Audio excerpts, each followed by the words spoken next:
Stage پر رونق افروز علماء ذوی الاحترام خصوصاً استاد المحترم حضرت حافظ قاری ابراہیم صاحب قبلہ، جی معزز سامعین سامعات، السلام علیکم ورحمۃ اللہ تعالی وبرکاتہ۔ وعلیکم السلام ورحمۃ اللہ وبرکاتہ۔ لک الحمد یا اللہ ونصلی ونسلم علیک یا رسول اللہ صلی اللہ تعالی علیہ وسلم، اما بعد فاعوذ باللہ من الشیطان الرجیم، بسم اللہ الرحمن الرحیم۔ قتل الانسان ما اکفرہ من ای شیء خلقہ من نطفة خلقه فقدره ثم السبيل يسره سبحان اللہ، ثم أماته فأخبره ثم إذا شاء أنشره سبحان اللہ، كلا لما يقض ما أمره۔ سبحان اللہ، سبحان اللہ۔ صدق الله مولانا العظيم وصدق رسوله النبي الأمين المتين الكريم، ونحن على ذلك لمن الشاهدين والشاكرين، والحمد لله رب العالمین۔ اس سے پہلے کہ کچھ عرض و معروض کا سلسلہ جاری ہو، سب سے پہلے ہم اور آپ بہتر اور مناسب سمجھیں گے کہ گنبد خضرا میں آرام فرمانے والے آقا، ہم غریبوں کے داتا جناب احمد مجتبی محمد مصطفیٰ صلی اللہ علیہ وسلم کی بارگاہ ناز میں درود پاک کا نذرانہ عقیدت و محبت کے ساتھ پیش کر لیں۔ پڑھیں بآواز بلند درود شریف، اللہم صلی اللہ علیہ وسلم نحن عباد محمد صلی اللہ علیہ وسلم صلاة و سلاما علیک یا رسول اللہ صلی اللہ تعالی علیہ وسلم۔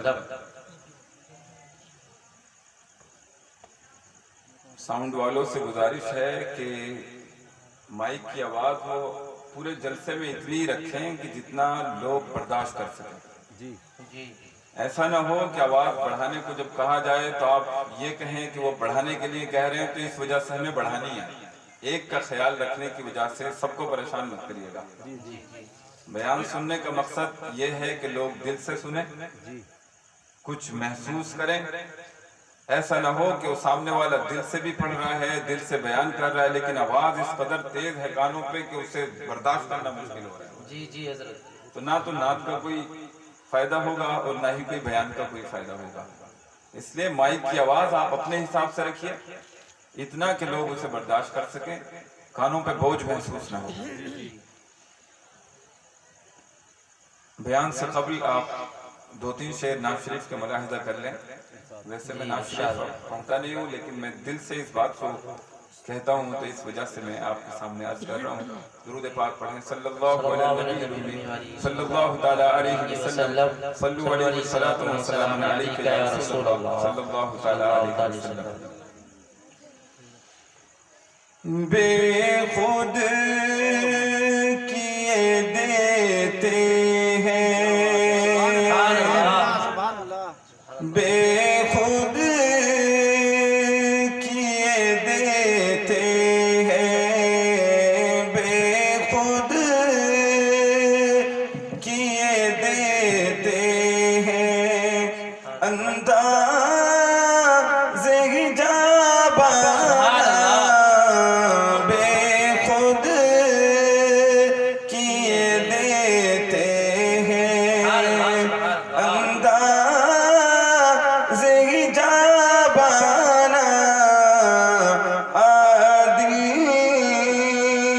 تجھے رکھ لوں، دل میں تجھے رکھ لوں، اے جلوہ جانانا، دل میں تجھے رکھ لوں۔ اتنا تو کرم کرنا اے نرگس مستانہ، اتنا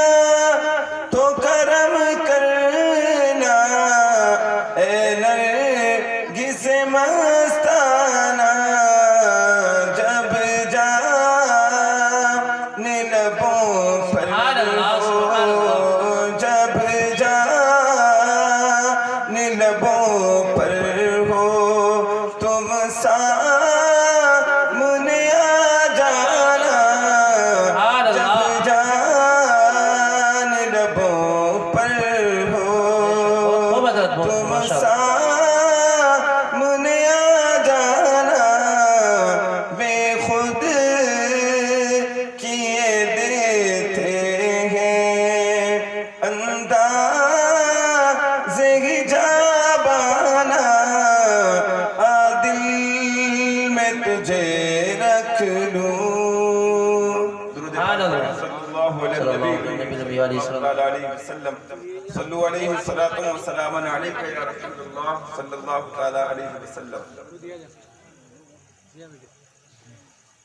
अल्लामा इकबाल कहते हैं, अगरचे ज़र भी जहां में है काज़िल हाजात, फक्र से जो मयस्सर है तवंगरी से नहीं। वो कहते हैं कि अगरचे दौलत की कसरत, माल की फरावानी ये दुनिया की जरूरतों को पूरा करने वाली है, अगरचे ज़र भी जहां में है काज़िल हाजात, लेकिन फक्र से जो मयस्सर है तवंगरी से नहीं। جی جی जो चीज गुर्बत से हासिल होती है वो मालदारी से नहीं होती। جی حضرت जो सजदों की तौफीक जो आदमी को गुर्बत में हासिल होती है वो मालदारी में नहीं होती। हालांकि ये अल्लाह की तौफीक होती है बाद लोगों के लिए कि अल्लाह उन्हें दौलत भी देता है तब भी सजदों की तौफीक देता है, जी, ये जी, बहुत अच्छी बात है। लेकिन अगर ऐसा नहीं है तो फिर वो दौलत किसी काम की नहीं। कहते हैं अगरचे ज़र भी जहां में है काज़िल हाजात, फक्र से जो मयस्सर है तवंगरी से नहीं। अगर जवां हो मेरी कौम के जसूर और गयूर, جی جی कलंदरी मेरी कुछ कम सिकंदरी से नहीं। کیا بات ہے अगर मेरी कौम के नौजवान ये बहादुर हो जाएं, इनके अंदर हिम्मत और हौसला पैदा हो जाए तो फिर मैं कलंदरी में भी सिकंदर बन जाऊंगा। جی بے और आगे कहते हैं कि सबब कुछ और है जिसको तू खुद समझता है, ज़वाल बंदे मोमिन का बेज़री से नहीं। جی جی واہ کیا بات ہے सबब कुछ और है जिसको तू खुद समझता है, ज़वाल बंदे मोमिन का बेज़री से नहीं। आज आप देखें कि इस्लाम को वो उरूज हासिल नहीं है जो कि माजी में था। جی आज इस्लाम रोज बरोज फतेह हासिल नहीं कर रहा है। एक जमाना था कि मुल्कों पे मुल्क रोजाना फतेह होते थे। جی حضرت मुसलमान कभी कैसर पे अपने झंडे गाड़ता हुआ नजर आया, कभी किसरा पर अपने झंडे गाड़ता हुआ नजर आया। جی جی حق بات लेकिन आज आप देखेंगे कि इसी हिंदुस्तान में कि जिसमें मुसलमानों की हजारों साल तक हुकूमत रही, लेकिन आज आपको अपना वजूद बचाना ये मुश्किल हो रहा है। جی आपको अपना नामो निशान बचाना मुश्किल है। आखिर क्या है? क्या आपके पास में दौलत की कमी है? क्या माल की कमी हो गई? क्या अफराद की आपके पास में कमी है? नहीं, ऐसा नहीं, बल्कि माल जो पहले मुसलमानों पे कभी नहीं रहा वो आज मुसलमानों पे है। جی मुसलमानों की तादाद कभी भी इतनी नहीं रही जितने कि आज है। جی جی लेकिन आखिर ये क्या हो गया उम्मत मुस्लिमा को जो कि आज ज़वाल की तरफ बढ़ती चली जा रही है? क्या है वो? इकबाल कहते हैं सबब कुछ और है जिसको तू खुद समझता है, جی جی ज़वाल बंदे मोमिन का बेज़री से नहीं। तुम समझते हो दौलत हमारे पास में नहीं है, माल की कसरत हमारे पास में नहीं, इस वजह से आज हम तरक्की याफ्ता नहीं हैं। नहीं, इस्लाम तो उस वक्त भी तरक्की हासिल कर रहा था जिस वक्त के लोगों को कफन देने के लिए भी ये कपड़ा नसीब नहीं था। جی بالکل بالکل उस वक्त भी रोज बरोज इस्लाम आगे बढ़ रहा था। आखिर क्या वजह थी जिसकी वजह से इस्लाम इतना तरक्की करता था? कौन सी वजह थी वो? उन वजहों को तलाश किया जाए और आज अपने इस्लाम को आगे बढ़ाया जाए। جی आप देखेंगे कि वो एक वजह खास तौर से निकल करके आती है कि जिसकी वजह से इस्लाम रोज बरोज तरक्की करता था। جی उसकी वजह खास तौर से ये थी कि मुसलमानों के अंदर नबी का इश्क बहुत था, بے شک بے شک नबी की मोहब्बत बेपनाह थी جی जिस بالکل पे वो मर मिटने के लिए तैयार हो जाया करता था। جی بالکل حق بات ہے वो मर मिटने के लिए तैयार हो जाया करता था। इश्क, हुजूर का इश्क, हुजूर की मोहब्बत। आज आप अपने आप को देखेंगे कि आपके सीने खाली हैं, हुजूर की मोहब्बत से आपके सीने खाली हैं। अगर आज भी अगर उम्मत मुस्लिमा में हुजूर का इश्क पैदा हो, हुजूर की मोहब्बतें पैदा हो, तो मुसलमानों को पीछे हटता हुआ नहीं देखेंगे आप इस्लामिक तारीख उठा करके देखें तो आपको अजीब हैरत होगी कि लोग अपनी जानों से भी ज्यादा हुजूर से मोहब्बत करते थे। एक खातून की तारीख मिलती है इस्लामिक, अगर आप हिस्ट्री पढ़ें, एक जंग हुई, जंग में एक खातून ने अपने शौहर को भी भेजा जंग करने के लिए, और अपने बेटों को भी भेजा, और अपने भाई को भी जंग करने के लिए भेजा। लेकिन जब जंग होती है तो जंग में फिर क्या होता है, जो मुसलमान उसके भाई थे और बेटे और शौहर, ये सब के सब शहीद हो जाते हैं। नारे तकबीर, नारे रिसालत, उलमा अहले सुन्नत, मसलके आला हजरत, सुभान अल्लाह, माशाअल्लाह।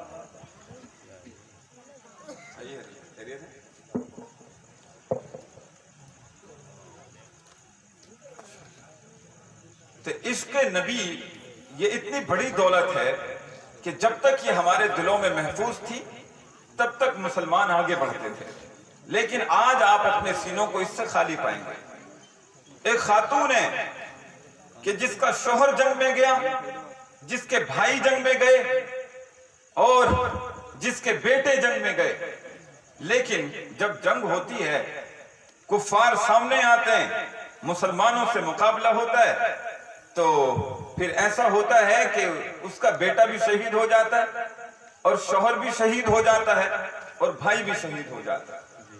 वो खातून खड़ी हुई इंतजार कर रही थी, वो ये देख रही थी कि मेरे शौहर वापस आएंगे, वो ये देख रही थी कि मेरे बेटे वापस आएंगे, लोगों को यही लगा।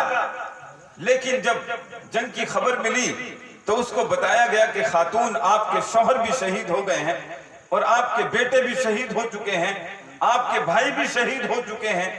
लेकिन वो खातून वो परेशान नहीं हुई, बल्कि वो कहने लगी, लोगों ये मत बताओ कि शौहर शहीद हो गए, बेटे शहीद हो गए, ये बताओ कि मेरे महबूब जिंदा हैं या नहीं। महबूब यानी हुजूर की मोहब्बत, अगर हुजूर जिंदा हैं तो मेरे लिए सब कुछ है, अगर हुजूर जिंदा नहीं है तो फिर मेरे लिए कुछ भी नहीं। तो यहाँ बेटे भी शहीद हो रहे हैं, शौहर भी शहीद हो गया, लेकिन उसको कोई तकलीफ नहीं। क्या आज हुजूर की मोहब्बत इतनी है किसी के दिल में? आज ये मोहब्बतें नहीं है, वो मोहब्बतों की दास्तानें आज खत्म हो गई।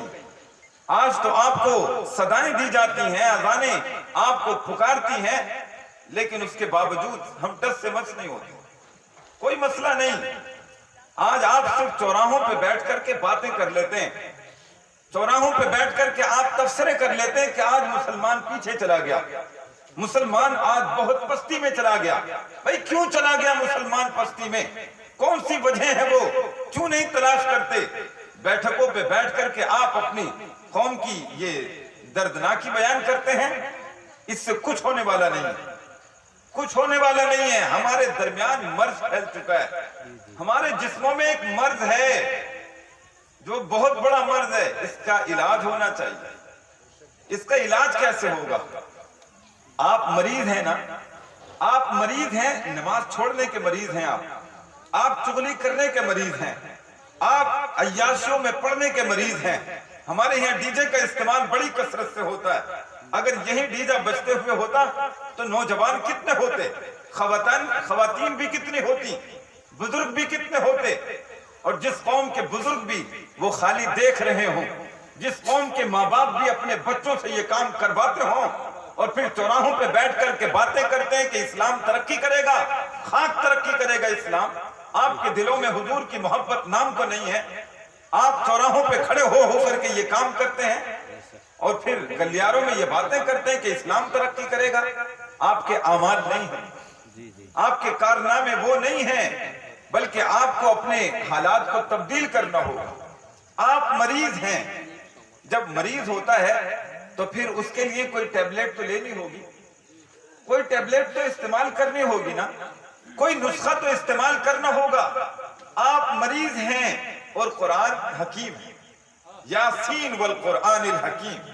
आप मरीज हैं और कुरान हकीम है। बंदा मरीज हो और हकीम पास में हो, फिर भी वो नुस्खा न ले, तो बताइए क्या उसका मर्ज दूर हो सकता है? ये मर्ज दूर नहीं हो सकता। आप अगर अपने मर्ज को दूर करना चाहते हैं तो आपको हकीम से नुस्खा लेना होगा। कुरान ने कहा इस्तगफिरू रब्बकुम, ये नुस्खा दिया आपको। इस्तगफिरू रब्बकुम, अपने रब से गुनाहों की बख्शिश चाहो, अपने रब से गुनाहों की बख्शिश चाहो। अगर बख्शिश चाहते हो तो फिर अल्लाह तबारक व तआला क्या करेगा? युमदिदकुम बिअमवालिन व बनीन, अल्लाह तबारक व तआला माल भी अता करेगा, बेटे भी अता कर देगा। माल की कसरत ये आपके पास में हो जाएगी, आप तरक्की कर सकते हैं, लेकिन सबसे पहले शर्त है कि हम अपने गुनाहों से ये बख्शिश चाहें। आज ये कुरान हकीम से हम नुस्खा कैसे ले सकते हैं? आप ये देखें कि कुरान हकीम से नुस्खा कैसे ले सकते हैं आप? कुरान से नुस्खा कैसे होगा? क्या सिर्फ तिलावत करके? आज कुरान के साथ में जो हमने किया है इससे भी हम गाफिल नहीं है। यहाँ कुरान ने कहा हुदल लिल मुत्तकीन, के कुरान ये हिदायत देता है, रास्ता दिखाता है मुत्तकियों के लिए, परहेजगारों के लिए। लेकिन आज हम कुरान को सिर्फ पढ़ते हैं, इससे नुस्खा कैसे ले सकते हैं? कुरान का एक लफ्ज नहीं समझते हम, तो फिर इससे नुस्खा कैसे ले सकते हैं? आज ये दो बच्चे हमारे जिन्होंने हिफ्ज़ मुकम्मल किया है और इनको रात दस्तार भी दी गई है, लेकिन हम इनसे भी कहना चाहेंगे, इनके माँ बाप को भी ये कहना चाहेंगे कि आज ये बच्चे हाफिज कुरान बने। लेकिन अगर आप सिर्फ हाफिज कुरान बन जाते हैं इसमें कोई कमाल नहीं। सिर्फ हाफिज कुरान बन करके आप ऐसे ही रह जाते हैं तो ये कमाल नहीं है, बल्कि कुरान को हिफ्ज करके हाफिज बन के कुरान को समझना भी सीखिए। आप कुरान को समझिए। कुरान का पैगाम आप अपने दिलों में तभी उतार सकते हैं जब कुरान को समझेंगे। कुरान के पैगाम को आप दूसरी कौमों तक तभी पहुंचा सकते हैं जबकि कुरान को खुद समझते होंगे। हम वही इंसान हैं जो कि एक हकीम ने अगर कोई नुस्खा लिख दिया हो एक पर्चे पर और आदमी मरीज भी है, लेकिन उस नुस्खे को अपने जेब में रखे हुए फिरता है, वो किसी मेडिकल पे नहीं जाता, उसको डॉक्टर को नहीं दिखाता और वो अपनी जेब में रखे फिरे, तो बताइए क्या उसका मर्ज ठीक हो सकता है? उसका मर्ज कभी ठीक नहीं हो सकेगा, अगरचे उसमें कैसी ही दवाएं लिखी हों। इसलिए कि वो दवा लेनी पड़ेगी ना, मेडिकल को पहले दिखाना पड़ेगा, और हम वही सिस्टम कर रहे हैं। कुरान में हर चीज का इलाज है, हर चीज की दवा उसमें मौजूद है, हर मर्ज का इलाज उसमें मौजूद है, लेकिन आप सिर्फ कुरान पाक को आप सिर्फ पढ़ते हैं, तीजों में, 40वें में, छमाही में पढ़ लेते हैं, बरसी में पढ़ लेते हैं, या किसी की रूह निकलने लगे तो आप यासीन शरीफ खोल के बैठ जाते हैं कि रूह आसानी से निकले। कुरान को तो आपने समझा ही नहीं, कुरान को आपने समझा ही नहीं। जब समझा ही नहीं तो फिर आप जो है ये कुरान का पैगाम दूसरों तक कैसे पहुंचाएंगे? हैरत की बात तो यह है कि अगर कोई गैर मुस्लिम आज कलमा पढ़ता है तो आपके कुरान को समझता है, कुरान का तर्जमा पढ़ता है, कुरान को जब समझता है तो उसका रोंगटा खड़ा हो जाता है और वो कलमा पढ़ने पर मजबूर हो जाता है। लेकिन वो उम्मत मुस्लिमा जो कि वो पहले से ही अपने बाप दादा से वो कलमा पढ़ रही है, उसने कुरान को नहीं समझा। एक जमाने से आप यहाँ बुजुर्ग हजरात भी मौजूद हैं, मैं आपसे पूछूं कि आपकी उम्र 50 साल हो गई, 55 साल हो गई, लेकिन क्या आपने अपनी जिंदगी में कोई ऐसा वर्ड है जो मुझे बताएंगे आप कलाम पाक का जिसको आप समझते हो? कोई एक लफ्ज है आपका? अल्हम्दु का माना आप जानते हैं, जो कि कुरान का सबसे पहला लफ्ज है। सबसे पूछ रहा हूं मैं, आप अपने दिलों से इससे पूछ करके देखिए, सवाल करके देखिएगा। और जरा अभी मैं हट करके पूछूं, आप जानते हैं कि डॉग का माना क्या होता है? आप जानते हैं कि कैट का माना क्या होता है? कुत्ता, बिल्ली, गीदड़ को सब आप इंग्लिश में बोलते हैं। आपके बच्चे इंग्लिश मीडियम में पढ़ते हैं। आप बहुत तरक्की याफ्ता इंसान हैं, बहुत तरक्की कर रहे हैं आप। आपके इंग्लिश मीडियम स्कूल हैं, इंग्लिश मीडियम स्कूल में पढ़ाना आप अपने बच्चों के लिए फख्र समझते हैं। हाँ, हम फख्र समझते हैं। ये उम्मत मुस्लिमा का फख्र है कि आज जब कौमें तरक्की कर रही हो, दुनियावी तालीम की बुनियाद पर, तो मुसलमान को भी अगर तरक्की करना है तो दुनियावी तालीम देनी होगी, लेकिन मुसलमान कुरान को छोड़ करके तरक्की कभी नहीं कर सकता। कुरान का एक लफ्ज नहीं समझ रहे हो भाई, हैरत की बात है। आप जरा सोच करके देखिए कि कुत्ता बिल्ली को आप इंग्लिश में बोलते हैं, आपके बच्चे इंग्लिश में जो भी किताब पढ़ते हैं उसका ट्रांसलेट करते हैं, तर्जमा करते हैं। क्यों नहीं सिखाया आपने अपने बच्चों को? आप अलहम्द से लेकर के वलद्दालीन का माना समझ लेते, एक लफ्ज नहीं आता आपको, और बड़ी बातें हैं चौराहों पे बैठ करके, खालिस बातें, कुछ नहीं है जी, अमल नहीं है, खाली बातें कर लेते हैं। जो कौम 6666 आयतें कलाम पाक में मौजूद हों और एक आयत का भी माना ना समझती हो, उसकी उम्रें गुजर गई, दाढ़ियां सफेद हो गई। हैरत की बात है, कमाल है। चाइना में इस्लाम कैसे पहुंचा? चाइना में अरबी नहीं बोली जाती थी, इस्लाम तो अरबी में है ना, कुरान अरबी में, हदीस अरबी में, हुजूर की जबान अरबी, सहाबा अरबी बोलते थे। लेकिन मैं आपसे सवाल कर रहा हूं, चाइना में इस्लाम कैसे पहुंचा? यूरोप में कैसे पहुंचा? एशिया में कैसे पहुंचा? क्या वजह थी जिसकी बुनियाद पर इस्लाम पहुंच गया? वो लोग तो अरबी समझते भी नहीं थे, फिर इस्लाम कैसे पहुंचा? वजह ये थी कि मुसलमान जब कुरान को पढ़ता था ना, तो वो कुरान को समझता भी था, और इस कदर वो अमल करता था कुरान की हिदायत पर कि चलता फिरता कुरान हो जाया करता था। लोग उसे देख करके समझ लेते थे कि ये बंदा मुसलमान है।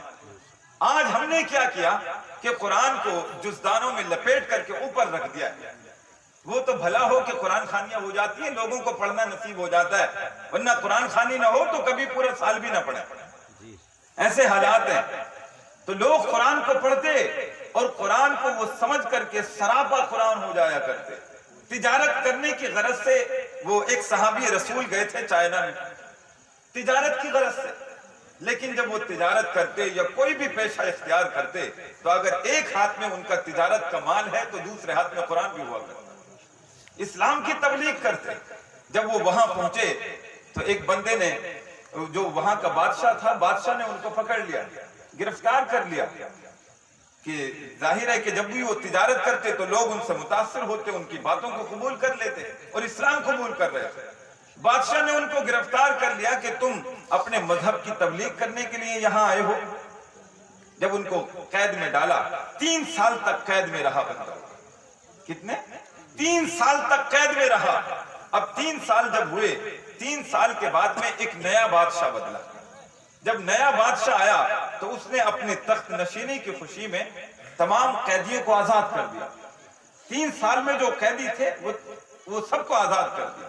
जब 3 साल के बाद में वो बंदा के जिसको इस बुनियाद पर कैद किया गया था कि वो अपने मजहब की तबलीग करता है, इसको कैद में डाला जाए, लेकिन 3 साल के बाद में जब कैद से आजाद किया तो अब मालूम है क्या हुआ? 3000 लोग थे कैद में, जेल में 3000 लोग थे। लेकिन जैसे ही वो बंदा निकलता है तो उन 3000 लोगों की जबानों पर कलमे हक जारी, निगाहे मर्द मोमिन से बदल जाती हैं तकदीरें, जो हो ज़ौक़े यकीन पैदा तो कट जाती हैं जंजीरें। ये हालात थे। मुसलमान ये चलता फिरता कुरान बन गए थे, लेकिन आज हमारे दरमियान से ये चीजें निकल गई। मैं आपसे कहना चाहता हूं कि आप अपने बच्चों को अगर हाफिज कुरान बनाते हैं, सिर्फ हाफिज कुरान बना करके मत छोड़ दीजिएगा। ये अभी कुछ नहीं सीखे, नमाज भी इन्होंने देख करके सीखा है, पढ़ करके बहुत कम सीखा होगा, इसलिए कि हम भी इस मरहले से गुजरे हैं ना। ये जो इल्म आता है ये हाफिज से नहीं आता, बल्कि इल्म का जो मरहला होता है ये हाफिज होने के बाद में आता है। आपका बच्चा जब तरावी सुनाए तो सिर्फ तरावी सुनाने में वो कलाम पाक को पढ़े नहीं, बल्कि कलाम पाक को पढ़ता पढ़ता समझता भी चला जाए। जन्नत का जिक्र हो तो खुश हो जाए, जहन्नम का जिक्र हो तो उसके आंसू बहने लगे। कभी नबियों का जिक्र हो, कभी मूसा का जिक्र है, कभी ईसा का जिक्र है, वो सब कुछ समझ रहा हो तो कुरान पढ़ने का कुछ लुत्फ ही अलग होगा। लेकिन आज हम कुरान को समझते भी नहीं है, सिर्फ पढ़ते रहते हैं। मैं आपसे कहना चाहूंगा आखिरी बात, जो हमारे हुफ्फाज हैं, जो फारिग हो रहे हैं वो भी, और जो दिगर अहबाब हैं वो भी, قرآن پاک کو جب تراویح میں پڑھا جائے تو اس کو جو ہے یعلمون تعلمون کر کے نہ پڑھا جائے، یعنی کھینچا کھانچی یہ چالو ہے۔ کلام پاک کا یہ حق نہیں ہے۔ وَرَتِّلِ الْقُرْآنَ تَرْتِيلًا، قرآن کو ترتیل سے پڑھیے، قرآن کو ٹھہر ٹھہر کر کے پڑھیے۔ آج ہمارا حال یہ بھی ہو گیا ہے، اگر 20 منٹ میں پارا ہونا ہے تو اسے 15 منٹ میں کھینچ کر کے ہانپ رہے ہیں اور سمجھ رہے ہیں بڑا تعریف کا کام کر دیا۔ نہیں، یہ تعریف کا کام نہیں ہے، بلکہ اللہ کو ناراض کر دیا ہے آپ نے۔ اور جو اگر حافظ ہمارے تیز چلتے ہیں تو گاؤں کے لوگوں کو چاہیے، جو مسجد کے ذمہ داران ہیں ان کو چاہیے کہ 5 منٹ اگرچہ تراویح لیٹ ہو لیکن کلام پاک کو صحیح طریقے سے پڑھا جائے۔ یہ تیزی سے جو رفتار سے جو کلام پاک پڑھا جاتا ہے یہ بالکل صحیح نہیں۔ قرآن کو ہاں اسے لوگ اچھا سمجھتے ہیں اور حافظ جو ہیں یہ انہی کے کہنے میں آ جاتے ہیں۔ حافظ یہ سمجھنے لگتے ہیں کہ لوگ اسی کو پسند کر رہے ہیں۔ بھئی لوگوں کی پسند نہیں بلکہ اللہ کو جو پسند ہے وہ آپ کریے۔ اللہ نے فرمایا لا تخشوا الناس واخشونی، لوگوں سے مت ڈرو، مجھ سے ڈرو۔ تو اس لیے آج یہ بچے حافظ قرآن بن رہے ہیں، ہم امید کریں گے کہ انشاءاللہ یہ عالم بھی بنیں گے ایک دن۔ آج ان کے سروں پر دستار حفظ رکھی جا رہی ہے، ایک دن آئے گا انشاءاللہ یہ عالمیت کی دستار ان کے سروں پر ہوگی۔